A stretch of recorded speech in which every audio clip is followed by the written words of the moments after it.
પોલીસના નામે તોડ કરતી ગેંગ આવી પોલીસના સકંજામાં। સલીમ મેહર, ઉમર મોહમ્મદ શરીફ કલર અને આસિન મોહમ્મદ શરીફ કલર નામના 3 આરોપીઓની સુરત ગ્રામ્ય એલસીબીની ટીમે ધરપકડ કરી।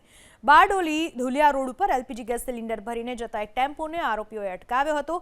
એલસીબી એસઓજી પોલીસમાં હોવાની ખોટી ઓળખ આપી। પહેલા તો આરોપીઓએ ટેમ્પો ચાલકને ધાક ધમકી આપી, બાદમાં પુરવઠા વિભાગના અધિકારીઓને બોલાવી ટેમ્પો જમા કરાવી પોલીસ કેસ કરવાની ધમકી આપી। ગભરાયેલા ટેમ્પો ચાલકે ગેસ એજન્સીના મેનેજરને ફોન કર્યો તો આરોપીઓએ તેને પણ પોલીસની ખોટી ઓળખ આપીને 50,000ની માંગ કરી હતી। મેનેજરે આપેલા 50,000 લઈને આરોપીઓ ફરાર થઈ ગયા હતા। જોકે ગેસ એજન્સીના મેનેજરને શંકા જતા તેણે પોલીસનો સંપર્ક કર્યો।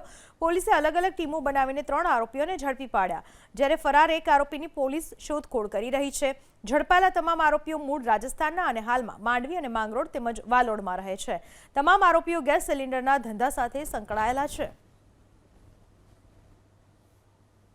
टोटल 4 आरोपी संडोवाયેલા હતા। તે પૈકી 3 आरोपी सलीम नासिर खान मेहर, જે હાલમાં રહેવાસી છે મોસાલી રફીકભાઈના